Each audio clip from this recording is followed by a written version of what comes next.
The stage was set, the trap was laid. And Ellen DeGeneres was about to learn the hardest lesson of her career. In the fluorescent bright world of daytime television, where laughter masks contempt and applause drowns dissent, no one expected the reckoning that would unfold on that Thursday morning.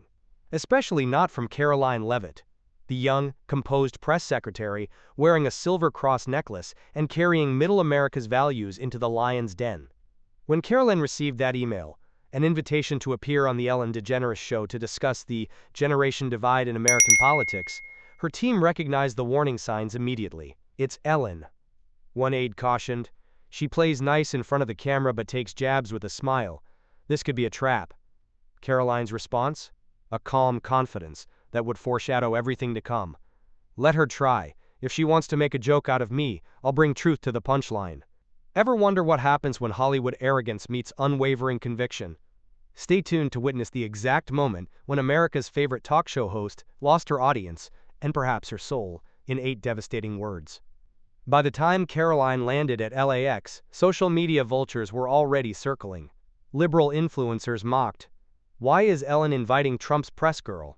Conservative accounts warned, "Don't fall for the ambush."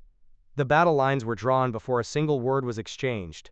Backstage, a well-meaning stylist suggested Karoline might want to soften her look, code for conforming to Hollywood's expectations. "Would you have compromised?" Karoline didn't. "I'm not here to blend in," she replied, adjusting her silver cross necklace, that small symbol of faith that would soon become the flashpoint of a cultural earthquake. Meanwhile, Ellen prepared her ambush. "Let's make this interesting," she told her producer, with that trademark raised eyebrow. "A little tension gets the views up." How tragically prescient those words would prove to be.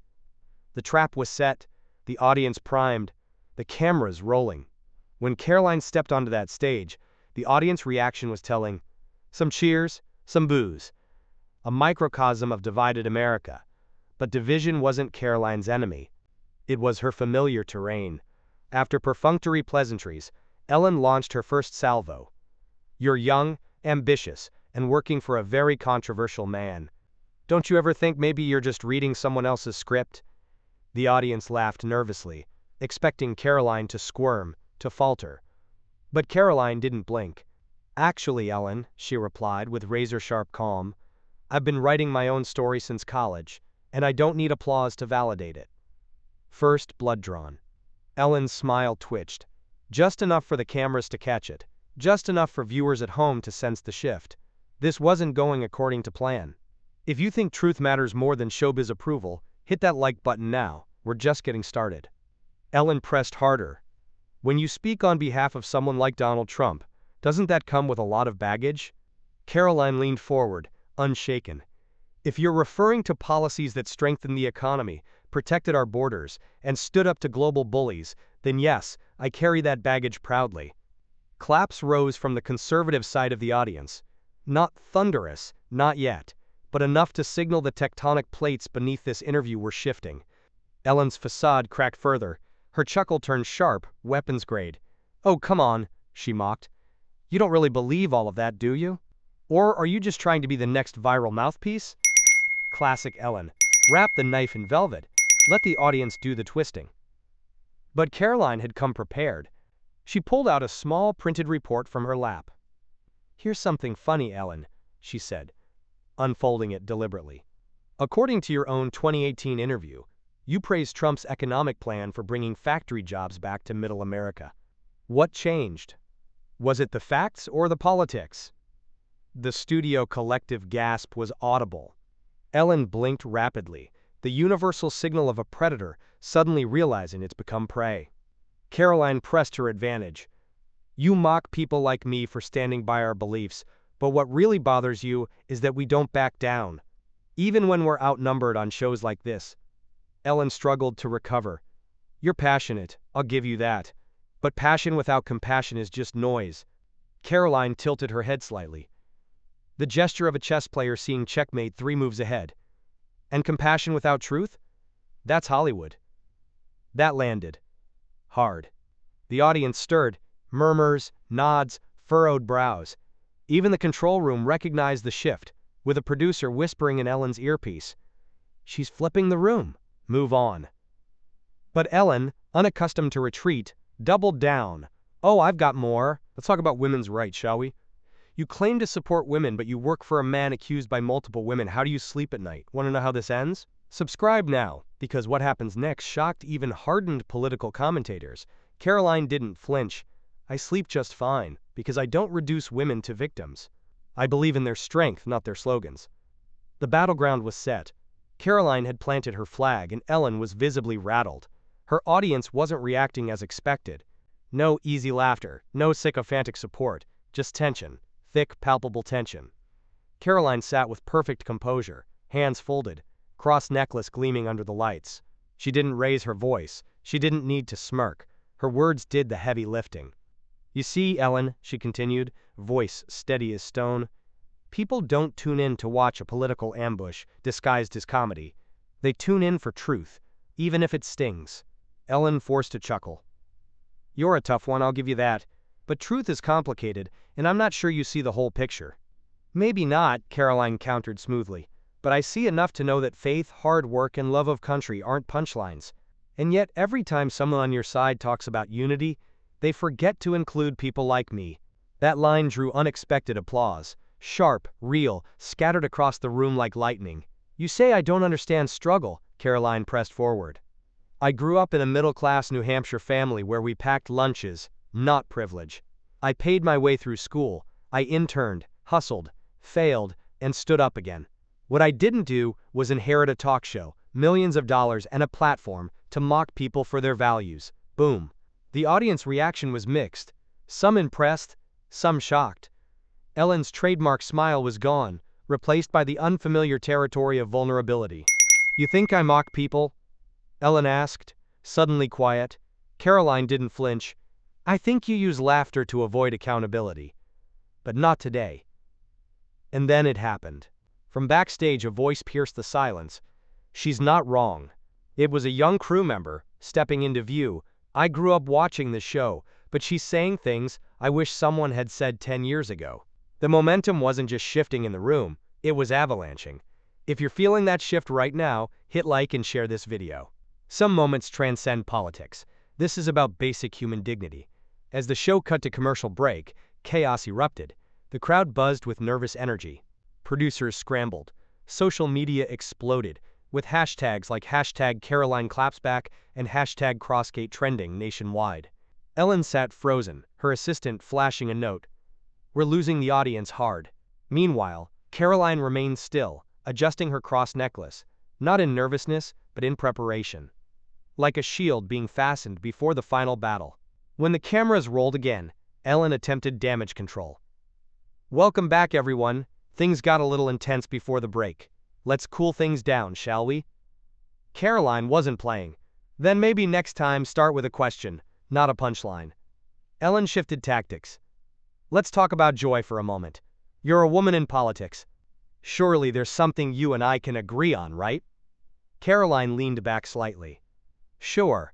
That Americans are desperate for honesty and tired of shows pretending to have it." Another direct hit. Ellen's smile fractured further. "You know, Karoline, you're very confident for someone who's so new. And you're very dismissive," Karoline replied evenly, "for someone who claims to uplift women." The crowd gasped again. The Ellen show no longer felt like a sanctuary of easy laughter. It felt like a reckoning. Ellen laughed nervously.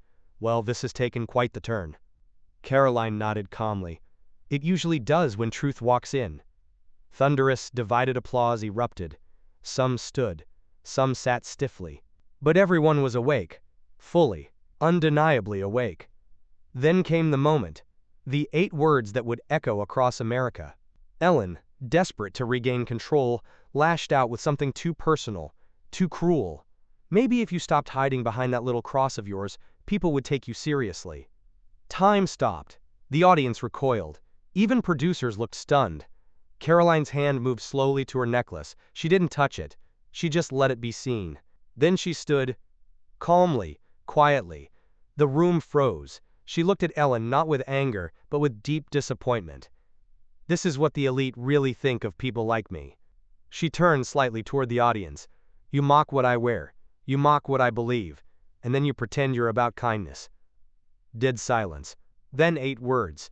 delivered not in anger, but in clarity. You just told the world who you really are. And with that, she sat back down, having turned Ellen's studio into a courtroom with America as the jury. Are you one of the millions who wear a cross, pray quietly, or stand for values that get mocked on TV?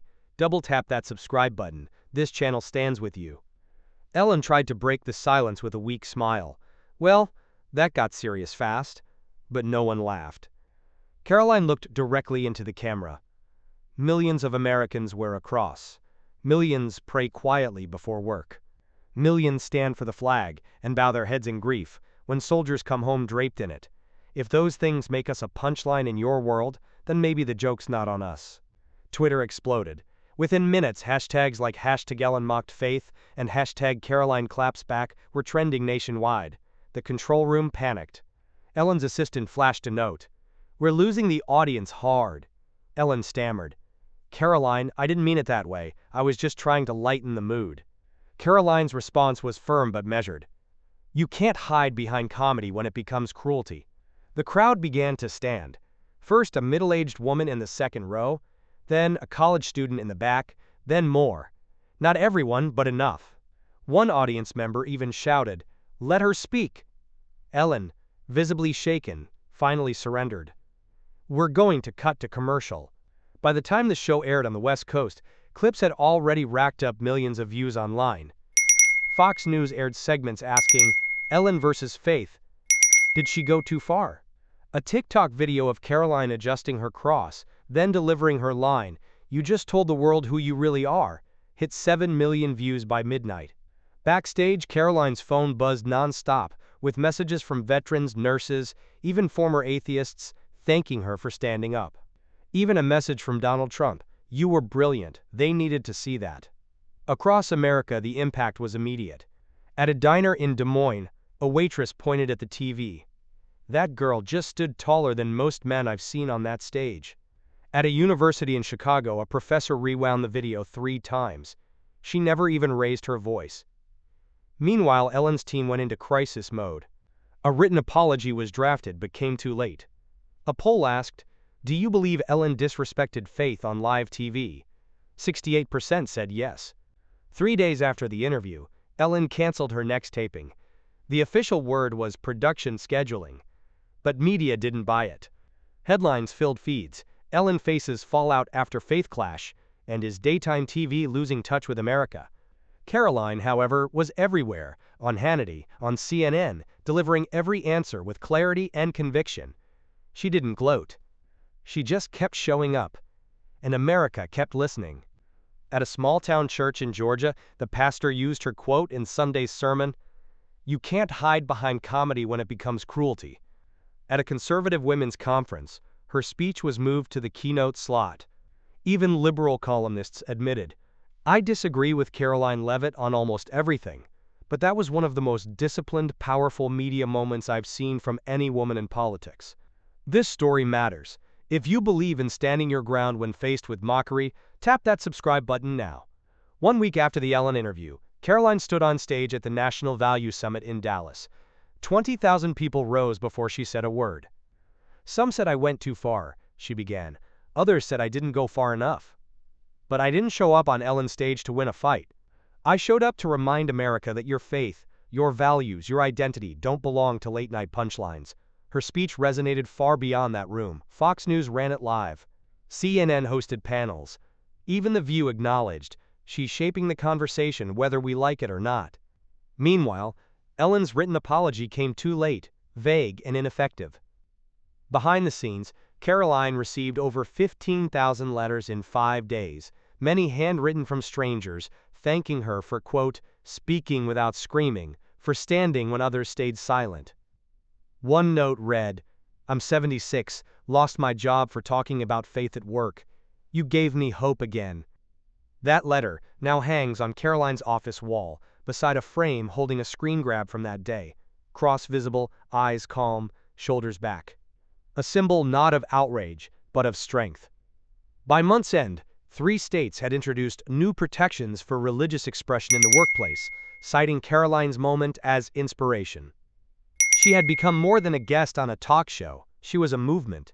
As she left the summit stage, her team asked, "Should we call this a win?" She paused, looking at the cameras now trained on her. "No," she said softly. "Call it a beginning. Some moments don't just happen on television. Some words aren't just spoken. They echo through hearts, cut through silence, and awaken the conscience of a nation." Karoline Leavitt didn't just defend herself on Ellen's stage, she stood for millions whose faith, values, and identity had been mocked. She didn't stay silent, she stood firm. And with that, she stirred something deeper. This is a story where confidence raised its voice, faith stood its ground, and truth finally thundered through. But what about you? Would you dare to speak up when the world expects you to stay quiet? If this story moved you, subscribe now and don't miss our next analysis of the shifting American landscape. In a world of manufactured outrage and performative virtue, Karoline now brings you the authentic pulse of a nation searching for its voice. This is where real stories matter. This is where America speaks.